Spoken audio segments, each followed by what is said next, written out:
Espíritu Santo, llena los corazones de tus fieles y enciende en ellos el fuego de tu amor. Envía tu Espíritu y serán creados. Y renovarás la faz de la tierra. Oración. Oh Dios, que has instruido los corazones de tus fieles con la luz del Espíritu Santo, concédenos que sintamos rectamente con el mismo Espíritu y gocemos siempre de su consuelo. Por Jesucristo nuestro Señor. Amén. Se cumplen 45 años de la elección del Beato Álvaro como primer sucesor de San José María el 15 de septiembre de 1975. Vamos a hacer la lectura con unas páginas de su primera carta siendo padre. La carta es del 30 de septiembre de 1975. De cara a la eternidad. Hijas e hijos míos, las campanas que el Padre desde el cielo ha echado a voleo ponen a flor de piel en nuestra alma el sentido de la caducidad de lo terreno y nos ayudan a fijar más firmemente la mirada en la felicidad eterna. Trabajemos siempre con esta gozosa esperanza de los verdaderos bienes. Os repito, con nuestro Padre, que lo que el mundo necesita es, precisamente, este fermento de cristianos que vivan de cara a la eternidad, en medio de todas las realidades de la tierra. Cuanto más se hunden en el suelo los hombres, a fuerza de materialismo, más hemos de mostrar con sencillez el testimonio claro de la esperanza en otras metas. El fin de nuestra existencia se centra en Dios, no en un futuro, más o menos lejano, pero caduco. Para comenzar y recomenzar a recorrer esta nueva etapa, aconsejo, con una seguridad que me viene de Dios, que no os apartéis del camino que el Señor marcó a nuestro Padre a la hora de los comienzos. Será el mejor modo de dar continuidad fielmente a un espíritu. ¿Qué hizo el Padre? Rezar mucho, pedir luces, implorar gracias, mendigar oraciones, aliarse con los ángeles y con los santos. Domine ut vidiam, domina ut sit. Y la oración subía al cielo ungida y urgida por la continua mortificación y por la oblación de un intensísimo trabajo, ofrecido a Dios Padre a través del sacrificio de Jesucristo. La misa, que se convertía por la acción del Espíritu Santo y la fiel correspondencia a los dones divinos en el centro y raíz de toda la vida de nuestro santo fundador. Dios nos urge. Hijas e hijos míos, en nombre de Dios y en nombre del Padre que el Señor nos dio para guiar nuestras almas, os incito a que os sintáis como empujados a acelerar el paso.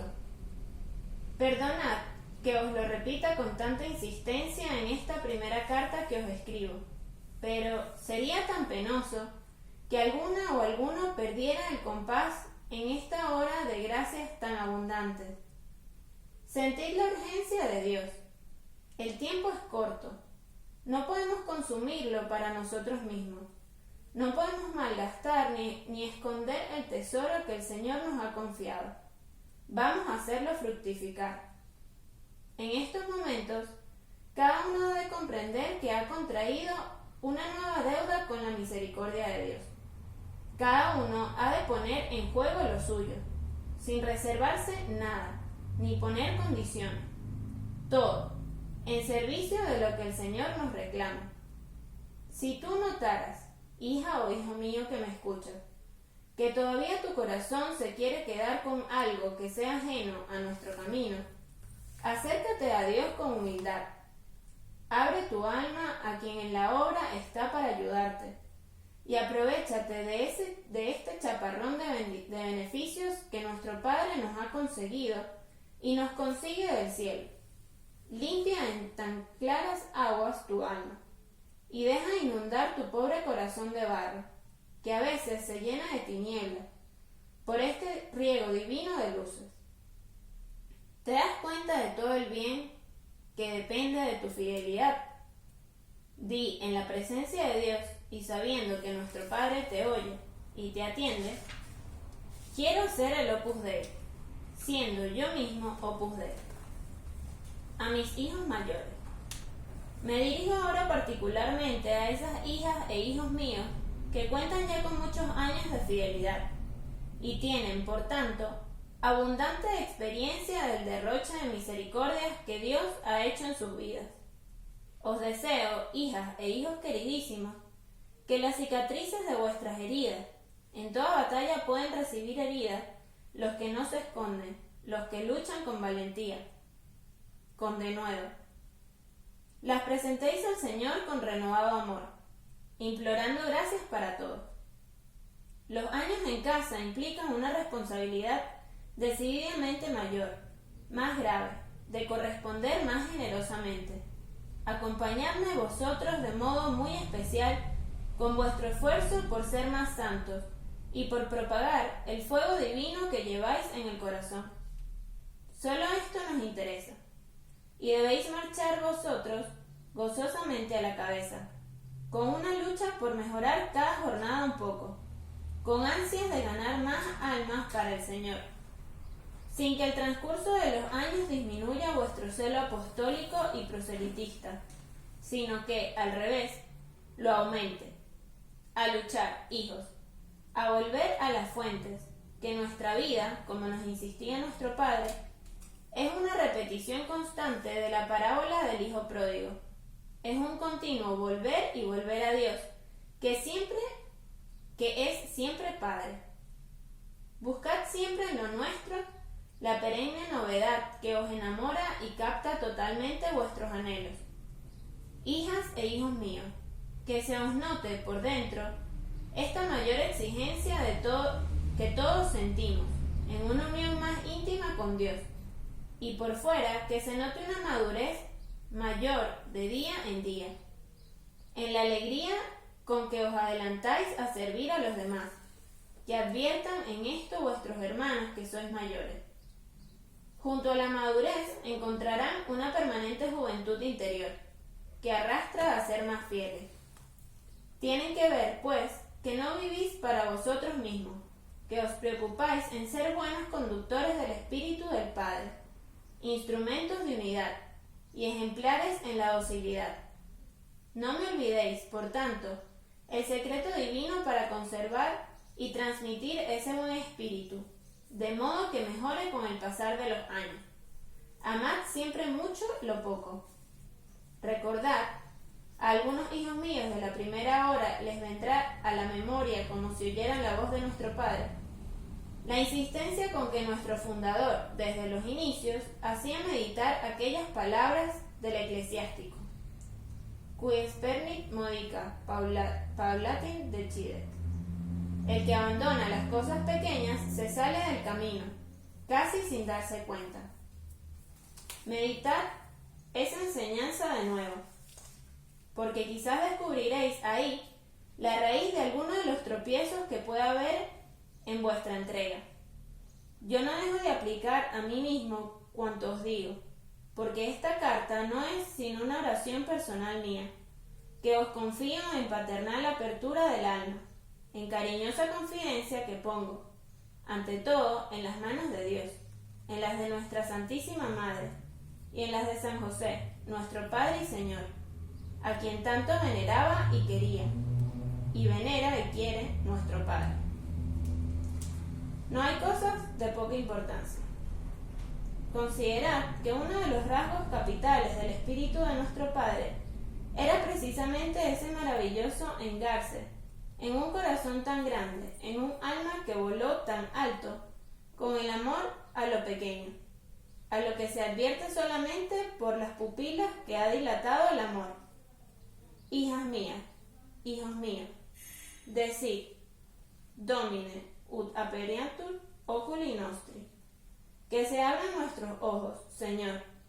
Esforcémonos, pues, para que no se nos escape el amor a Dios por las rendijas de la negligencia en algo que parece pequeño, y que, en este juego divino, no lo es, porque todo es grande si se hace por amor.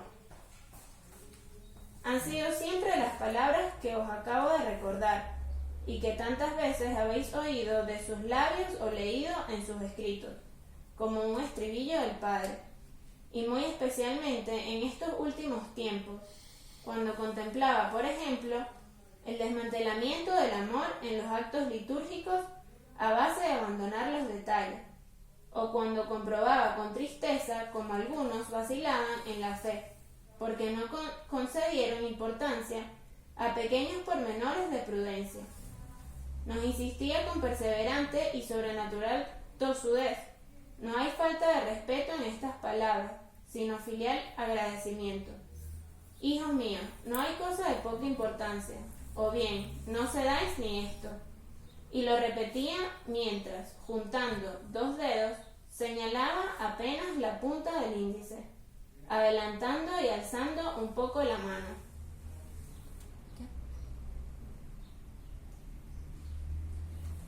Quien persevera en poner esfuerzo de fidelidad en lo poco de cada día, sentirá que el Padre le empuja a tener el alma grande, dispuesta para los vuelos de altura de un amor hermoso ante los ojos de Dios. Me atrevo a asegurar, en cambio, que nuestro Padre difícilmente hablará dentro del corazón de un hijo suyo que se desprecia con pertinencia lo pequeño, porque no lo reconocerá como hijo, a no ser que se decida, repito, a hacer de hijo pródigo, ya que nos ha dado ese heroico ejemplo de cuidar con tan delicada finura los asuntos más sencillos de la vida ordinaria.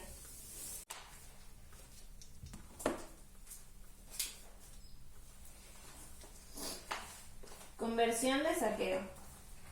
Entró en Jericó y atravesaba la ciudad. Había un hombre llamado Zaqueo, que era jefe de publicanos y rico. Intentaba ver a Jesús para conocerle, pero no podía a causa de la muchedumbre, porque era pequeño de estatura. Se adelantó corriendo y se subió a un sicomoro para verle, porque iba a pasar por allí. Cuando Jesús llegó al lugar, levantando la vista, le dijo: Zaqueo, baja pronto, porque conviene que hoy me quede en tu casa. Bajó rápido y lo recibió con alegría. Al ver esto, todos murmuraban diciendo que había entrado a hospedarse en casa de un pecador. Pero Zaqueo, de pie, le dijo al Señor: Señor, doy la mitad de mis bienes a los pobres, y si he defraudado en algo a alguien, le devuelvo 4 veces más. Jesús le dijo: Hoy ha llegado la salvación a esta casa, pues también este es hijo de Abraham, porque el Hijo del Hombre ha venido a buscar y salvar lo que estaba perdido. Te damos gracias, omnipotente Dios, por todos tus beneficios, tú que vives y reinas por los siglos de los siglos. Amén. El Señor nos dé su paz Y la vida eterna. Amén.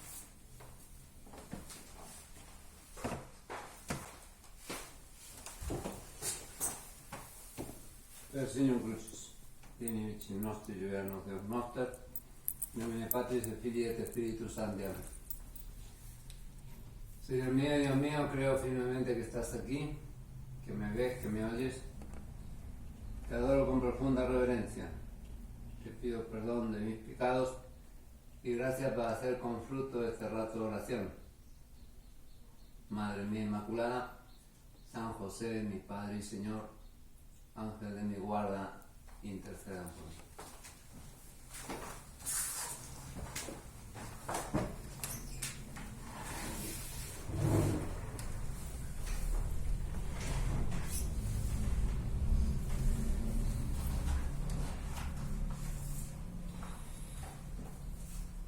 El punto de atención hoy en el retiro es una luz fundacional, es decir, nuestro Padre el 2 de octubre no tuvo todos los matices.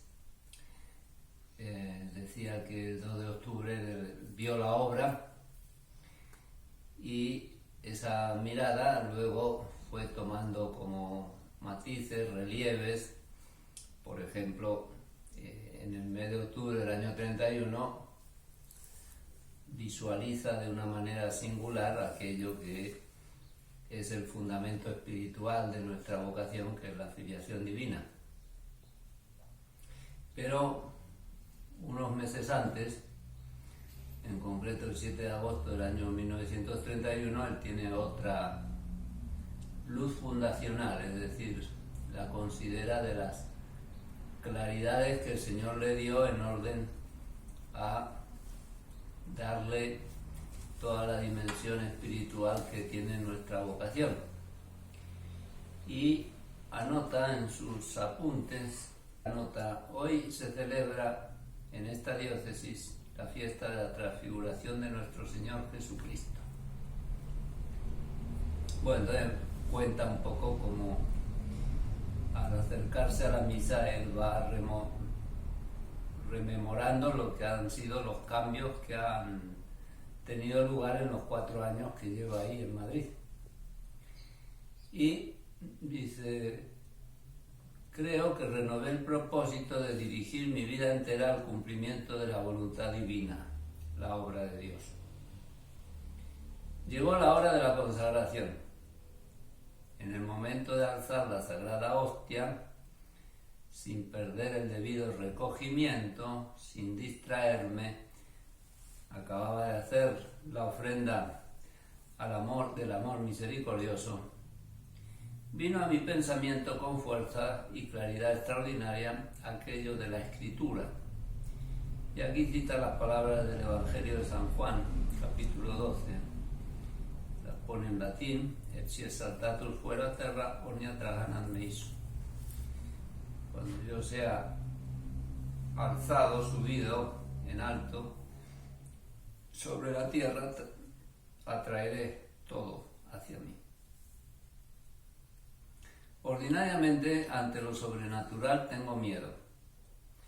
Después viene netimias, soy yo, como que ante aquello que son acontecimientos extraordinarios, el hombre tiene temor, hasta que nota que es el Señor el que está como haciéndose presente.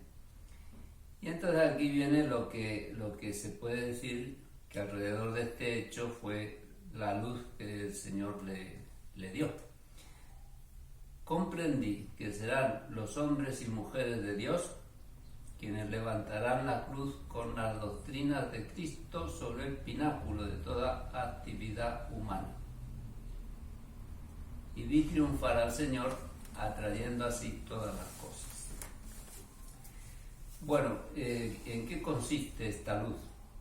En parte lo acabo de leer de las palabras de nuestro Padre, pero tratemos de entrar un poco en lo singular de la luz que dentro de estas palabras del Evangelio encuentra.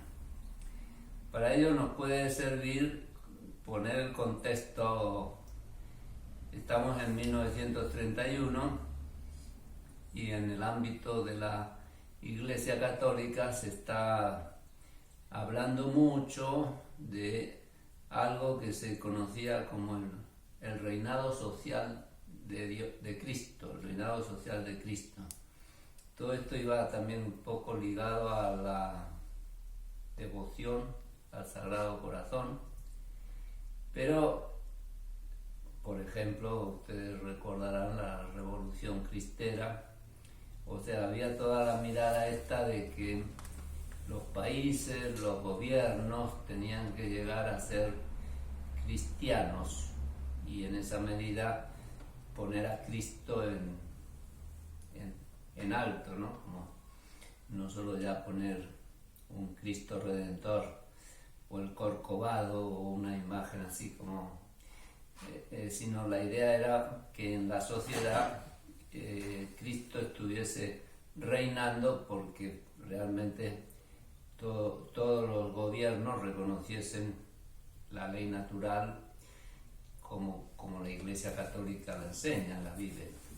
Por ese motivo, para que nadie se equivoque en lo que es el valor de la entrega de una persona en la obra, nos viene bien recordar aquello que nuestro Padre decía que era la primera vocación, en realidad la primera vocación femenina que hubo, y que era una mujer que pedía limosna en el trayecto que él hacía a primera hora de la mañana por el Madrid de los años 30, y a la que le había dicho que no le podía dar más que la bendición, pero en cambio él le pedía que rezase por una intención muy importante.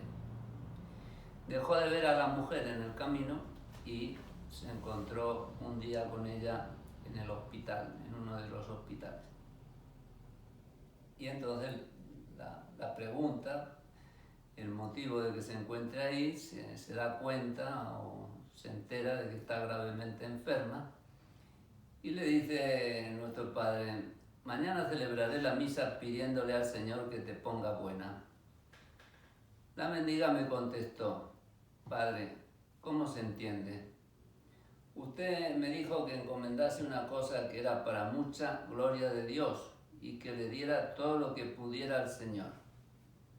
Le he ofrecido lo que tengo, mi vida. Claro, eso es lo que hemos hecho nosotros al escribir una carta, o por lo menos deberíamos haberlo tenido así. Quizás no sabíamos muy bien qué era lo que estábamos haciendo, pedir la admisión como supernumeraria del Opus Dei, pero yo creo que teníamos claro, deberíamos tener claro, que era ofrecerle la vida para hacer aquello. Luego nos vamos enterando con el paso del tiempo, no, mira esto. Bueno, nuestro padre, ¿qué la contesta? Haz lo que quieras. O sea, él no le había pedido que ofreciera su vida. La mendiga en realidad parece que ligaba el ofrecimiento que había hecho con lo de la enfermedad. Y nuestro padre, ante ese compromiso, dice: bueno, haz lo que quieras, pero le diré al Señor, pediré al Señor por ti. Y si te vas, cumple muy bien ese encargo. Y concluía nuestro fundador, concluía diciendo: yo os digo que desde que aquella pobre mendiga se fue al cielo, es cuando la obra comenzó a caminar deprisa. De manera que en el Opus Dei las influencias son estas, las que realmente entregan su vida. Entregan su vida y la ofrecen. Ahí está el alma sacerdotal, claro, entregar su vida. Y bueno, ustedes ya saben más o menos lo que es: entregar el cansancio, entregar los gustos, entregar todo eso que a veces sería la manera de proyectarnos a veces justamente en lo que es un determinado tipo de trabajo o cosas así. Y uno dice: no, Señor, todo eso te lo entrego porque la llamada o la manera en que cuentas conmigo es otra. Entonces, nuestra manera de vivir el alma sacerdotal está en este ofrecimiento con los mismos sentimientos. Fíjense un poco que aquí el sacerdote por excelencia, sumo y eterno sacerdote, es Jesucristo. Entonces nuestra manera de ajustar esta entrega tiene que empezar por tener esos sentimientos que tiene Cristo Jesús, por los cuales se humilla, haciéndose hombre, para por la obediencia, bueno, ofrecer su vida en la cruz. Bueno, entonces, concretando, porque al final ya no sé los tiempos como aquí hay varias cosas que uno tiene que puntualizar, si no todo esto es un repaso de la teología espiritual, de la vida cristiana y de lo que es la vida del Opus Dei, pero tenemos que concretar. En primer lugar, esto nos remite a la misa. La misa. Ustedes me van a perdonar que yo sea insistente, pero si no participamos en la misa, ¿qué valor va a tener? O sea, el modo operativo de vivir este alma sacerdotal, en primer lugar, les voy a leer las palabras de nuestro Padre: siempre os he enseñado, hijas e hijos queridísimos, que la raíz y centro de vuestra vida espiritual es el santo sacrificio del altar. Pero claro, la participación plena, consciente en ese sacrificio es: salvo las que por edad, enfermedad no pueden hacerlo, o por cupo limitado no pueden entrar, es la presencia plena y participación. Esto no podemos, por muy nítida que sea la imagen del televisor en donde vemos la misa, no podemos pensar que nuestro sacrificio se eleva hacia Dios de la misma manera cuando estamos presentes físicamente que cuando estamos virtualmente, online, telemáticamente, no sé, llámenlo como quieran.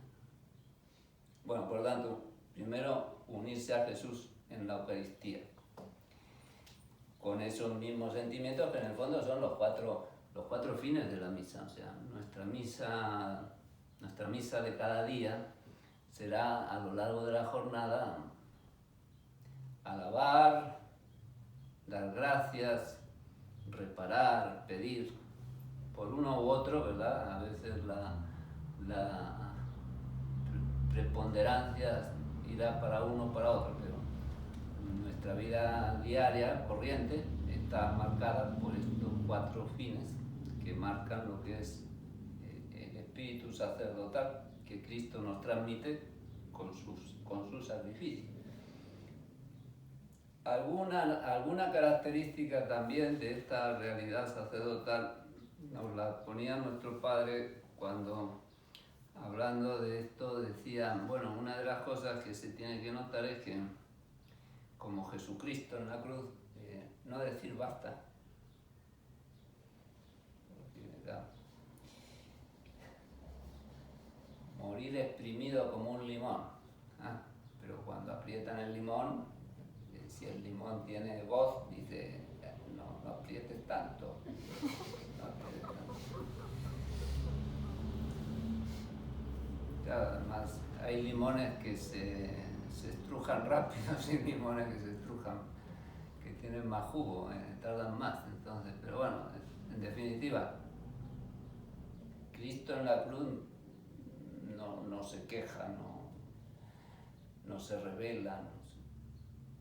Nosotros tenemos que ver en qué medida nuestra alma sacerdotal nos lleva a aprovechar todo,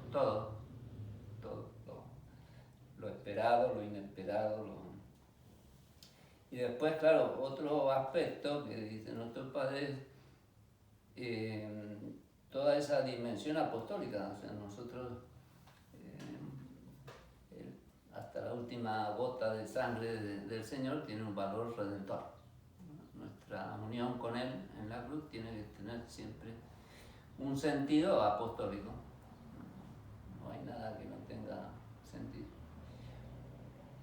Y también reparador.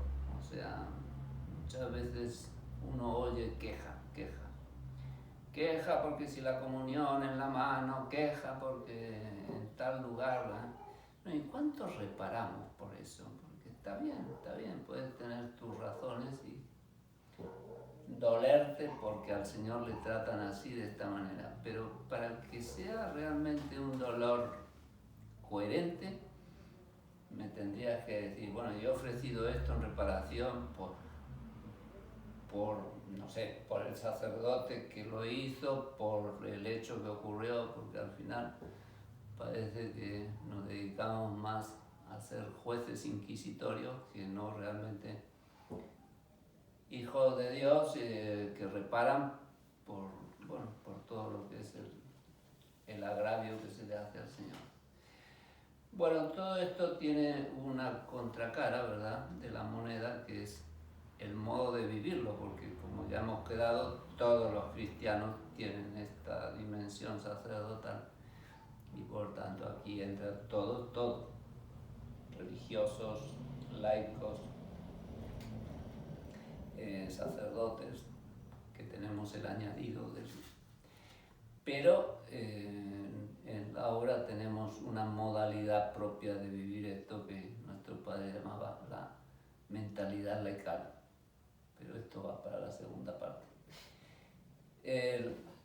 ¿Quién es la mujer sacerdotal? Hay un libro que no tiene desperdicio, se llama La mujer sacerdotal, o el sacerdocio del corazón. Y lo escribe, lógicamente, una mujer en medio de este feminismo tan particular, ¿no? Bueno, la mujer sacerdotal por excelencia, claro, es la Virgen. Nadie como ella ha sabido vivir esa dimensión de unión con el sacrificio de su Hijo como ella, ahí al pie de la cruz. De manera que a ella nos encomendamos, a ella le pedimos que nos ayude realmente a darle a nuestra existencia cotidiana, vulgar, corriente, esta dimensión sacerdotal.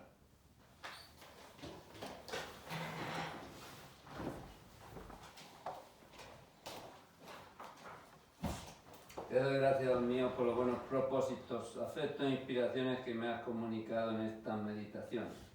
Te pido ayuda para ponerlos por obra. Madre mía Inmaculada, San José, mi Padre y Señor, Ángel de mi guarda, interceda por mí.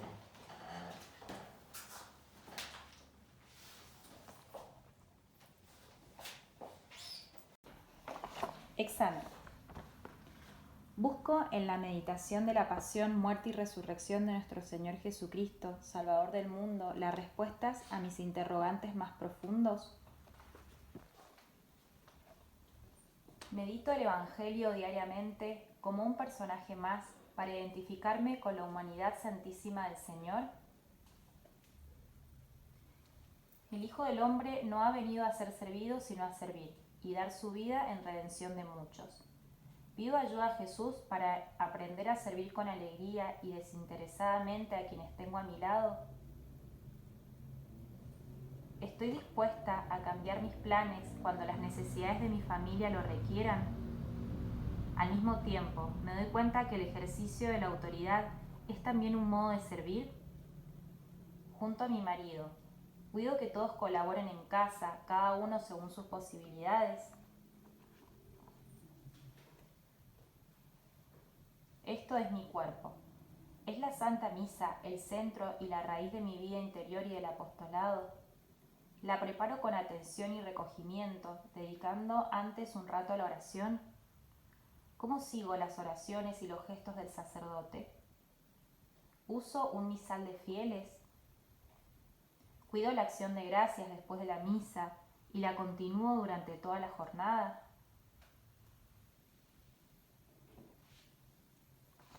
Entiendo el sentido litúrgico de las diversas partes de la misa.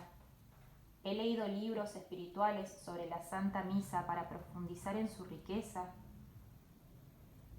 Busco el perdón de Dios en el sacramento de la penitencia con puntualidad y siempre que sea necesario, sabiendo que el Señor me espera como al hijo pródigo. Hablo de la confesión a mi familia y amigas y fomento que deseen acudir a este sacramento con mi ejemplo. Dad al César lo que es del César y a Dios lo que es de Dios. ¿Puedo decir que tengo verdaderamente una mentalidad laical? Aprecio las cuestiones científicas, económicas, políticas, como realidades en las que es natural que intervenga un cristiano. Procuro formarme en estos temas para dar fundamento a mis opiniones. ¿Sé asumir la responsabilidad de mis acciones? Trato de mantener en mi preparación profesional un nivel alto. Puedo decir que estoy aprendiendo siempre y también de las personas que no conocen al Señor.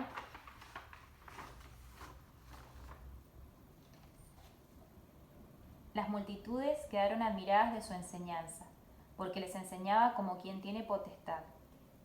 Me preparo adecuadamente para presentar la doctrina de Cristo de un modo atractivo y respetuoso, incluso con personas alejadas de la fe. Sé adaptar mi exposición de acuerdo a las personas a las que me dirijo. Participo en asociaciones profesionales, en la vida política, universitaria, etc., con el deseo profundo de que otras personas conozcan y amen a Dios y se sientan amadas por Él.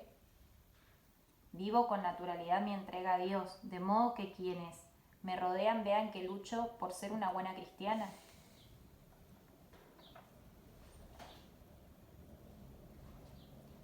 Yo te alabo, Padre, Señor del cielo y de la tierra, porque has ocultado estas cosas a los sabios y prudentes y las has revelado a los pequeños. Soy humilde para dejar que Dios obre libremente en mi alma y a través de mi vida. Me fío de Dios y rectifico cuando me noto humillada, irritada o desanimada. Tengo la disposición de hacer todo para la gloria de Dios o me dejo llevar por el afán de figurar. No os alegréis de que los espíritus se os sometan. Alegraos más bien de que vuestros nombres están escritos en el cielo. Aparte de la humildad personal, vivo también la humildad colectiva como cristiana y como fiel de la prelatura, sin caer en el elogio de mí misma. Estoy convencida de que lo mío es ocultarme y desaparecer. Sé dar la cara por la iglesia y la obra, también cuando no resulta fácil. Acto de contrición.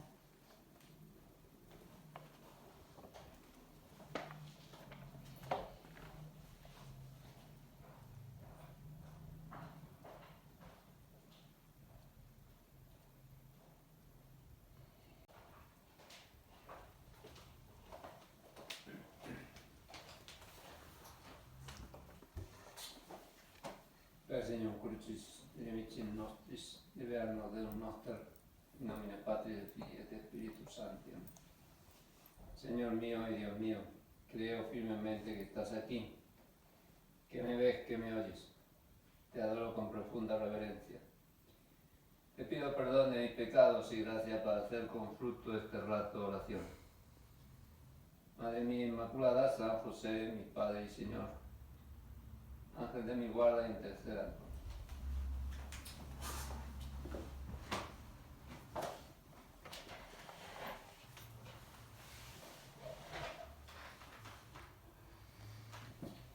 Como les decía, inseparablemente de el alma sacerdotal, para nosotros está esto que llamamos la mentalidad laical y que recoge, es un concepto que recoge un modo de proceder que, aunque uno sea laico, no necesariamente lo tiene así. Lo digo porque justamente en ese contexto del reinado social de Cristo, el obrar del laico era muy grupal, era muy confesional, o sea, la Iglesia a través de los laicos se hacía presente, pero parecía como que las soluciones para las cuestiones temporales venían desde la Iglesia y el laico lo que hacía era ejecutarlas. Claro, todo esto chocaba con una realidad también, que es que muchas cosas temporales, en la mayoría, Dios no ha dado ningún tipo de solución definitiva o dogmática, sino que lo ha dejado a la libre discusión de los hombres. Por tanto, los laicos tienen que hacer lo mejor que sepan, pero no pensar que la Iglesia tiene que dar unas soluciones para lo que Dios no ha revelado ni ha querido además revelarlo. Pero bueno, además de esto, una de las cosas que en la oración sacerdotal precisamente de Jesús, ¿se acuerdan? En el capítulo 17 de San Juan está esa oración en voz alta que Jesús hace ya una vez que Judas se ha marchado del cenáculo, como en esa intimidad con aquellos 11 apóstoles. El Señor habla en voz alta y hay un momento en el que el Señor está hablando con el Padre, está haciendo su oración con el Padre. Y dice: no te pido que los retires del mundo, sino que los guardes del maligno. Ellos no son del mundo, como yo no soy del mundo. Aquí está esta clave de que el cristiano, en el espíritu de la obra, no es un ser llamado a formar un grupo, una especie de gueto, de quiste en la sociedad. Nuestro padre Héctor nos insistía que no podemos enquistarnos, ¿no? O sea, ir y hacer. Voy a decir algo que en este ámbito mendocino también a veces uno se lo encuentra, ¿no? Ir y hacer como el barrio cerrado de los que somos todos así, todos amigos y todos cristianos. Uno entiende que uno busca ese tipo de ambiente bueno, pero lo nuestro es otro lo de la persona de la obra es diluirnos en ese mundo que no está precisamente en un estado muy saludable, en donde como enemigo del hombre, el mundo se nos presenta hostil, nos rechaza, no nos acepta, nos cuesta sintonizar con determinados patrones. Pero bueno, eso es lo que tenemos, ahí está el alma sacerdotal. Nosotros tenemos que llevar eso a Dios. Entonces, malamente lo vamos a llevar si ya de entrada nos salimos, nos quedamos fuera, ¿no? Por eso quería leerles unas palabras. O sea, en el año 72, yo recuerdo haberle escuchado a nuestro padre en alguna de esas tertulias cuando hizo la catequesis por la península ibérica, o sea, Portugal y España. En alguna tertulia de las que tuvo en Madrid, me acuerdo de oírle, en concreto en la sede de Diego de León, de oírle una imagen que repitió en más de una ocasión, y por eso la he encontrado escrita y se la voy a leer, que era una imagen a raíz de lo que empezaba a ser, ahora que está tan de moda la ecología, empezaba a ser una preocupación el hecho de ver ríos en Europa, ríos como el Danubio, ríos el Rin, ríos de los más importantes que a raíz de la falta de cuidado de las industrias estaban empezando a mostrar toda una fauna de peces muertos, etc. O sea, la contaminación que se estaba mostrando no solo como suciedad, sino como impacto, ¿no?, en todo lo que era el contexto. Entonces, con ese tipo de noticias, dice: hijos míos, nosotros tenemos que seguir en medio de este mundo podrido. ¿Y a qué se refería? Porque uno puede tener la tentación al ver así, que el agua está tan sucia, con peces que... nuestro padre hablaba de los cristianos como peces que están dentro de un agua sucia y que les puede venir la idea de salir del agua sucia. Dice: me voy a refugiar a la orilla.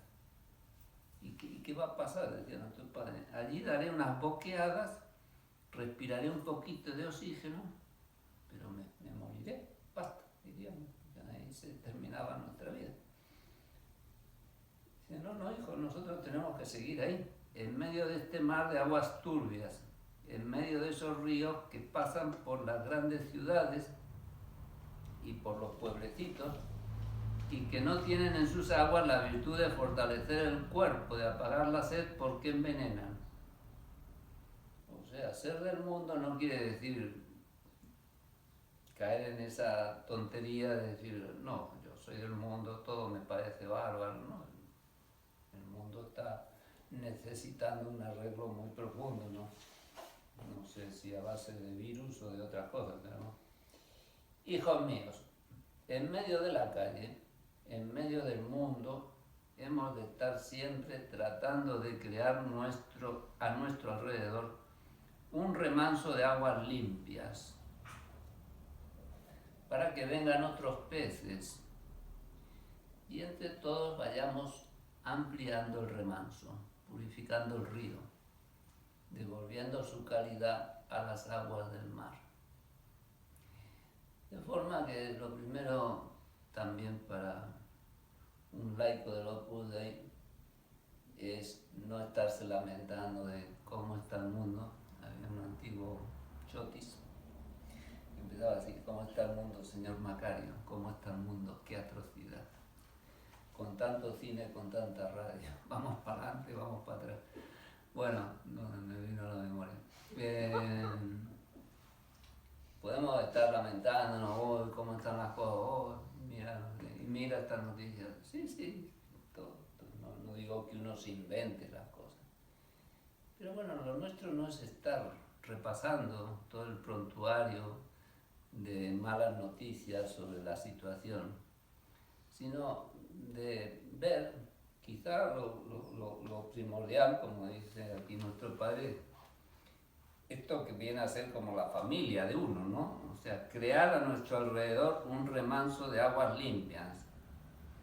O sea, yo estoy en el mundo, ¿no? Porque te digo, o sea, muchas veces uno está con jóvenes matrimonios que están empezando a sacar adelante una familia, y ante lo que contemplan a su alrededor, la primera cosa que les viene, no sé si es tentación o es prudencia, no habría que ver, es: bueno, ¿dónde me voy a ir para justamente sacar mi familia adelante? ¿Dónde me voy a ir? Como diciendo, este mundo en el que me encuentro, este contexto no me sirve. Es un tema delicado, pero mira, de entrada hay que acordarse de que tampoco nos engañemos pensando que existe el mundo feliz en alguna isla perdida por ahí. Y que además tenemos la gracia para santificar. Por supuesto, es mucho más fácil estar en un mundo feliz en donde todo esté a favor, así yo me despreocupo. Pero eso, si no existe, tampoco me puedo desesperar o puedo olvidarme de que el Señor me ayuda para ser, sin ser mundano, sin ser mundana. Tema de la moda, bueno, todo eso que luego en la práctica uno dice, claro, hace falta mucha fortaleza interior para mantenerse en lo que es la pureza de la vida cristiana frente a un mundo que realmente sus valores en muchas cosas no van coincidiendo. Hay un texto que se llama la Epístola a Diogneto, no se ha podido llegar a averiguar quién fue el autor y quién era el destinatario Diogneto, porque tampoco. Pero bueno, es de finales del siglo II, y durante muchos siglos de pronto se descubrió en una pescadería de Constantinopla en el siglo XIV, entre los papeles para envolver pescado, apareció estos códices atribuidos a San Justino, entre los cuales estaba la Epístola de Diogneto, aunque no es de San Justino. Bueno, y hay una descripción, me parece que es un poco larga, pero hay una descripción de lo que es la vida cristiana. No sabemos quién es Diogneto, pero como que le están explicando a Diogneto cómo entender lo que es un cristiano, ¿no? Y dice el autor: porque los cristianos no se distinguen, o sea, mentalidad laical, mi compromiso con Cristo, mi compromiso con la vocación cristiana, mi compromiso con el Opus Dei, de entrada a mí no me configura de manera diferente del resto de los buenos cristianos. Aquí ya hay que empezar a poner adjetivos, porque si no... Pero bueno, ya vamos a ver ahora que, claro, el cristiano se acaba distinguiendo. No se distingue, pero por eso explica el autor. Dice, no se distinguen del resto de la humanidad ni por la localidad, o sea, por el lugar donde viven, ni por el habla, ni por las costumbres, porque no residen en alguna parte, en ciudades suyas propias, o sea, no forman un gueto, ni usan una lengua distinta, ni practican alguna clase de vida extraordinaria, ni tampoco poseen ninguna invención descubierta por la inteligencia o estudio de hombres ingeniosos. No son maestros de algún dogma humano, o sea, no hay el esoterismo, ¿no? Una ciencia oculta.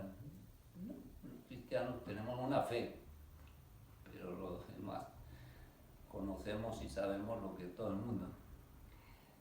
Pero, aquí empieza, no es pero, dice, si bien residen en las ciudades de los griegos y de los bárbaros, según a cada uno le ha tocado, y siguen las costumbres nativas, etc. Pero ¿qué ocurre? Que, sigo leyendo, residen en sus propios países, pero solo como transeúntes. Aquí empieza a haber, o sea, no tenemos aquí morada permanente los cristianos. Comparten lo que les corresponde en todas las cosas como ciudadanos y soportan todas las opresiones como los forasteros. Todo país extranjero les es patria y toda patria les es extraña. Se casan como todos los demás hombres y engendran hijos, pero no se desembarazan de su descendencia, o sea, no practican el aborto. Celebran las comidas, las fiestas en común, pero cada uno tiene su esposa, no se comparte la cama. Eso no. Se encuentran en la carne y con todo no viven según la carne. Obedecen las leyes establecidas y sobrepasan las leyes en sus propias vidas. Bueno, como ves es largo. En una palabra dice, lo que el alma es en el cuerpo, estos son los cristianos en el mundo. Se habla mal de ellos y aún así son reivindicados, son escarnecidos, ellos bendicen, son insultados, ellos respetan, etc. La existencia cristiana, por un lado, no se manifiesta en cosas raras y por otra parte, en el modo de vivir acaba uno siendo, cuando es coherente con esa vocación cristiana. Eso es muy importante. Yo creo que una manera que tiene el demonio de frenar el apostolado es hacerle pensar a una que hacer apostolado es por ser del Opus Dei. Y entonces pues se van a dar cuenta. Se van a dar cuenta de que eres cristiana, no de que eres del Opus Dei, que eres cristiana. Una persona del Opus Dei, bueno, en todo caso uno cuando le ofrece como la ayuda para vivir la vocación cristiana que uno ha tenido, cuando llega ese momento de ofrecerle la ayuda, entonces sí, ahí uno le ofrece lo que conoce, claro, por los medios de formación de la obra, pero nada más, no es que... Entonces, el freno que a veces el demonio nos pone es ese respeto humano de, bueno, no, porque van a decir que... Y con eso nos ponen un tapabocas, así que nos ponen los tapabocas. Nos han puesto el tapabocas por ley, pero también existe el tapabocas espiritual ese de el que dirán, pero en una convivencia con vicarios regionales hace años, con el padre Javier, le contaba el vicario de España una anécdota que el padre Javier la comentó, te la comparto porque, era un supernumerario que se dedicaba a todo el tema del turismo en España, tenía una empresa de actividades turísticas y un centro de turismo en el sur de España, en Marbella, daba una especie de fiesta para difundir su lugar y le había invitado a como empresario. Bueno, este preguntó en el centro, porque son fiestas que no siempre son así de alto nivel moral. Y preguntó a su directora, y el padre hizo la primera observación diciendo, bueno, muy bien ese hijo. Preguntó si era prudente que fuera esta cosa. Bueno, pareció que sí, y para allá se fue. Y entonces, estando ahí en la fiesta, llegó un Jaguar rojo, con todo. Y se bajó un joven bastante bien trajeado, muy bien empilchado y muy cuidadito en los detalles de arreglo, todo esto, ¿no? Bueno, andando lo que era aquella celebración o lo que fuera, vino a caer este joven en el grupo donde estaba charlando el supernumerario. Bueno, y aquí que este acabó diciendo que él pertenecía al Opus Dei. También ahí el padre dijo, muy bien. Digo porque a veces se nos mete esto, no, naturalidad, que no naturalidad, o sea, naturalidad es decirlo en el momento oportuno y en las circunstancias oportunas. Lo que no sería naturalidad es ir con una chapita aquí diciendo supernumerario. Bueno, y entonces el del Jaguar rojo, le empezó a hacer los típicos comentarios del tema económico, del Opus Dei, de no sé qué, no sé cuánto. Bueno, entonces el supernumerario escuchó y al final le hizo ver cómo era, por ejemplo, en el caso de él, el modo de vivir su vocación dentro de su mundo. Entonces le dijo, mira mi auto, mira tu auto. Evidentemente había una cierta diferencia de nivel. Mira la bebida que te has puesto en el vaso y mira mi vaso, ¿no? Mira tu traje y la plata que debe costar tu traje, y bueno, mira mi traje, ¿no? Bueno, le fue batiendo así algunos hechos bien concretitos del momento y haciéndole ver que su condición de cristiano se reflejaba en que no había optado por... Bueno, siguió la conversación y en un momento determinado este supernumerario no bien supo por qué, le dijo, y además lo que vos tenés que hacer es irte al seminario. No sé si el otro le manifestó alguna inquietud vocacional, pero que se lo dijo. Y el tema es que el otro, al cabo de una semana, 2 semanas, le busca al supernumerario y le dice, mira, he decidido irme al seminario y quiero regalar mi auto, mi Jaguar, a un centro del Opus Dei. El supernumerario le decía, pero mira que ahí no lo van a usar. No importa, que hagan lo que quieran con él, yo quiero regalar.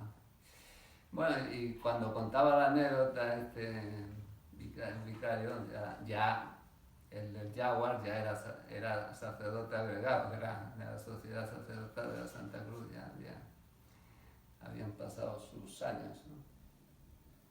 Pero bueno, como manera de entender esto de la presencia en el mundo sin ser mundano, pero al mismo tiempo dar razón de lo que es la vida cristiana y esto que es saberse distinguir, porque nuestro padre en una charla, y a propósito de esto de la moda, ¿no? Porque bueno, ahora ya empieza un poco el calorcito y ya uno empieza a darse cuenta de que cayeron las hojas de los árboles, pero ahora empiezan a caer las camperas.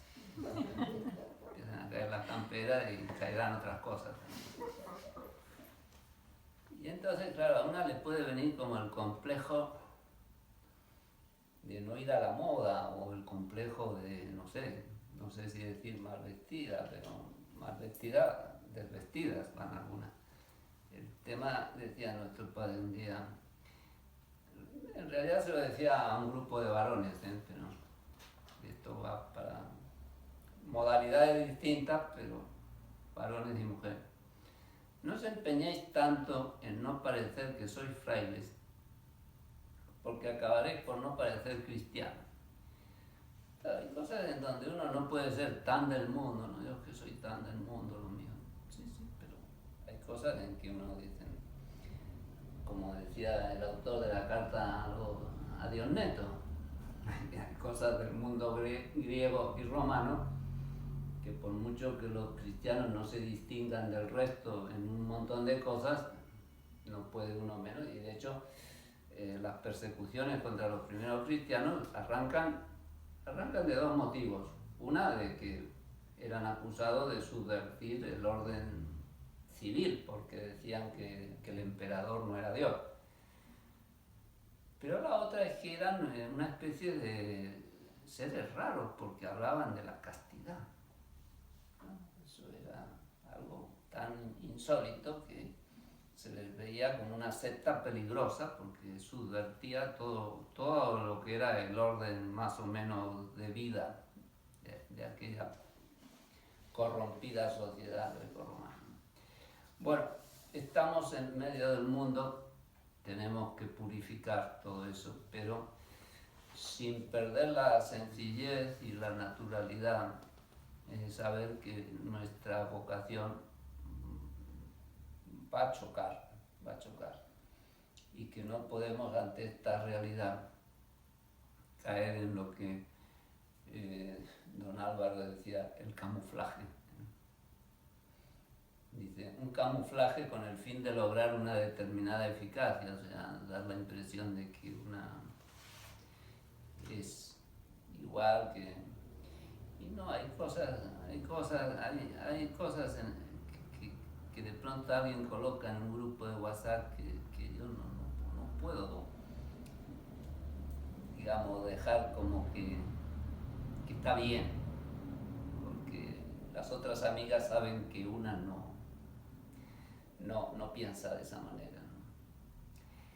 Bueno, no se queda, dice la secularidad, dice don Álvaro, no se queda en una táctica pastoral o apostólica, es concretamente el lugar donde nos coloca el Señor, bien metidos en su corazón para hacer su obra, para santificar el mundo en el que compartimos las alegrías y las tristezas, los trabajos y las distracciones. Compartimos todo lo bueno lo compartimos, pero todo lo bueno, y tratamos de generar lo bueno. Esto también es algo que... Y procurando, como les decía, no hacer una confesión formal de nuestra condición de personas cristianas comprometidas en la fe, pero tampoco caer en lo otro, que es ocultarlo en una tertulia. Esto nuestro padre insistió mucho en los años 60, hablaba mucho de esto de la naturalidad, la virtud de la naturalidad, de no hacer cosas raras. Y en ese contexto, en una tertulia en Roma, alguien le contó de otro de casa, de otro de la obra, que llevaba 5 años trabajando en un lugar y todavía sus compañeros no se habían dado cuenta de que era de la obra. Y nuestro padre escuchó eso y dijo, muy mal, ¿cómo puede llevar tantos años y que no se haya dado?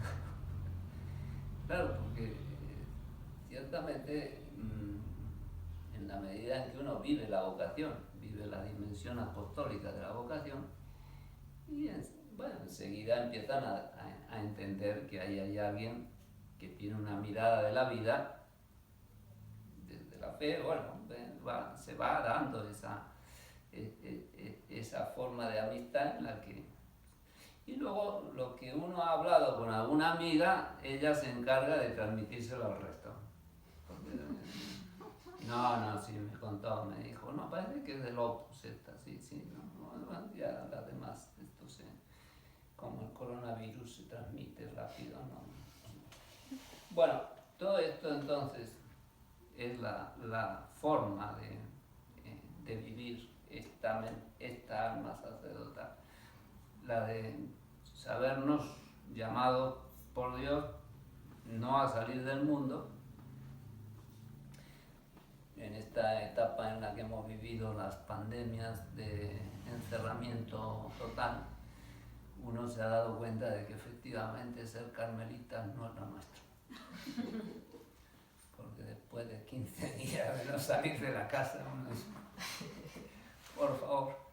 Entonces, bueno, pero justamente si lo nuestro es estar en la calle, en nuestra celda, decía nuestro padre, nuestra celda en la calle, tenemos que llevarlo a esta forma, ¿verdad?, de vivir la vocación, que es también tener a Cristo presente en el trabajo bien hecho, en la manera de interesarnos por todo lo que se interesan las personas de los que nos rodean, de las amistades que nos rodean, y desde ahí, y con ocasión de todo eso, bueno, ir viendo cómo meter a Cristo en todo esto. Muchas veces esto es lo que uno le tiene que pedir al Espíritu Santo, porque no hay un prontuario, un protocolo. Ahora todo es un protocolo. Protocolo para vivir como supernumeraria en una familia tipo 3 y con un trabajo profesional tipo 2, no. Yo tengo que, desde mi realidad, pedir luces y decir, bueno, vamos a ver cómo yo vivo esta vocación, cómo llevo al Señor a la entraña de esta. Bueno, les dejo para que lo lean ustedes, porque quiero una última cosa decir antes de que...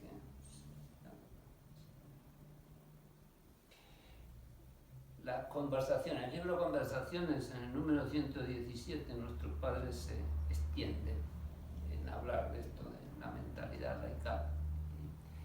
Pero quería terminar con podemos decir una anécdota que cuenta este cardenal Julián Herranz, de la época del Concilio Vaticano II. Nuestro padre, su apostolado, ¿verdad?, el que hace cabeza en la obra, mucho de su apostolado es con los cardenales, con la gente que pasa por Roma, y en el concilio era normal, frecuente, que invitase nuestro padre a obispos a comer en Villa Tevere, el apostolado de la mesa, del almuerzo. Y en una ocasión estaba reunido con un grupo de obispos franceses y don Julián Herranz, que ya era perito conciliar, estaba también en el almuerzo. Y justamente se había tocado en la sede conciliar todo esto que luego aparece en la Lumen Gentium, en el número 31, que es el laico, ¿no? Por primera vez después de una época en la que el laico era el que no tiene en la iglesia oficio ni cargo público. Este era el concepto de laico. O sea, negativo. El que no tiene en la iglesia oficio ni cargo público. Bueno, por fin la iglesia empieza a hablar positivamente del laico, ¿no? Dice el documento: los fieles cristianos, a excepción de los miembros del orden sagrado y los del estado religioso aprobado por la Iglesia, los fieles cristianos que por estar incorporados a Cristo por el bautismo, bueno, estos partícipes de la función del alma sacerdotal, de la función sacerdotal, profética y real de Jesucristo, ejercen por su parte la misión de todo el pueblo cristiano en la Iglesia y en el mundo. El carácter secular es propio de los laicos. La propia vocación es buscar el reino de Dios. Bueno, hay ya todo un concepto propio y rico del laico como alguien en la iglesia y dentro de la misión de la iglesia. Están con esta temática como muy exultantes, y uno de ellos dice en el almuerzo, repitiendo todo esto, que a los laicos les corresponde la función de animar cristianamente las estructuras del orden temporal del mundo, porque así transformarán. Y cuando llega a este punto de la frase, nuestro padre interrumpe y dice: si tienen alma contemplativa, excelencia, porque si no, no transformarán nada. Más bien serán ellos los que se transformen, y en lugar de cristianizar el mundo, se mundanizarán los cristianos. Claro, ante este estado de cosas, de un mundo que está, como decíamos antes con lo del río, que está lleno de este tipo de mundanidad, de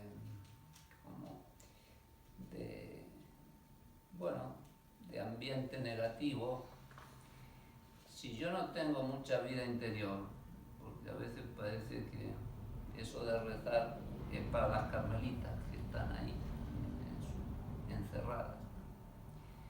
No, es que todos necesitamos rezar, pero si nos damos cuenta de lo que significa el desafío de esta tarea que nos encarga el Señor, es que no podríamos. Bueno, a veces ocurre lo que ocurre, que se complican las cosas, pero no podríamos dudar de que todo lo que recemos es poco. Como dice aquí nuestro Padre, no vamos a transformar nada, sino que seremos transformados si no somos nosotros realmente personas contemplativas. Bueno, sigue la conversación, todo esto lo va contando don Julián. Sigue la conversación, y más adelante de la conversación vuelven con el tema de que son los laicos, los seglares cristianos, los que deben ordenar la res temporal, o sea, las realidades temporales, según el querer divino.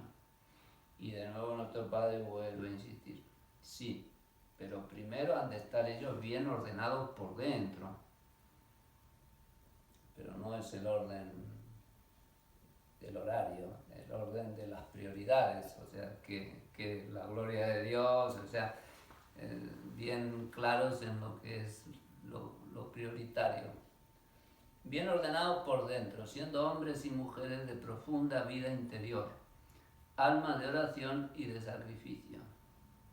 Si no, en lugar de ordenar esas estructuras, esas realidades familiares y sociales, llevarán a ellas su propio desorden personal.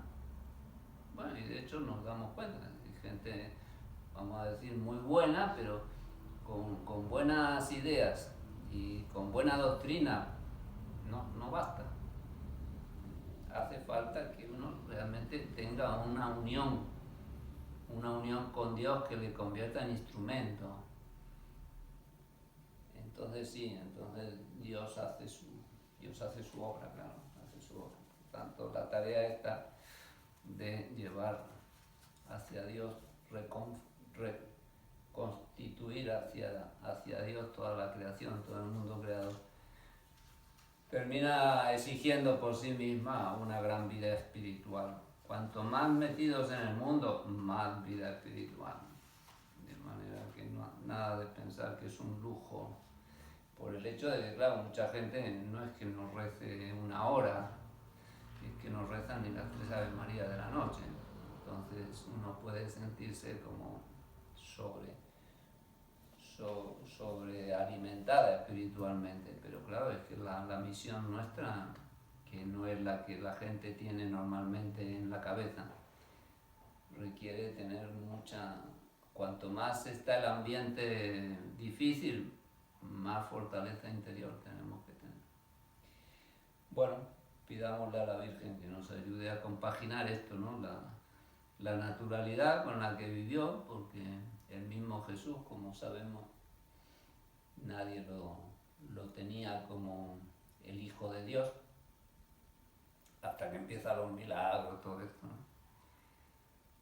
Pero junto con esa naturalidad, bueno, la gran unión con Dios, porque la Virgen al pie de la cruz, decíamos antes, pero toda su vida, también esa vida oculta en Nazaret, fue una vida corredentora, o sea, con un alto valor redentor, haciendo esas tareas propias de su vida de hogar, de su vida de familia.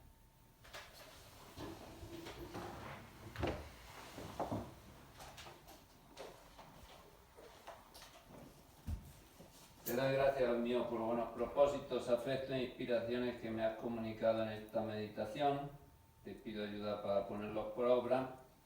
Madre mía Inmaculada, San José, mi Padre y Señor, Ángel de mi guarda, intercedan por mí.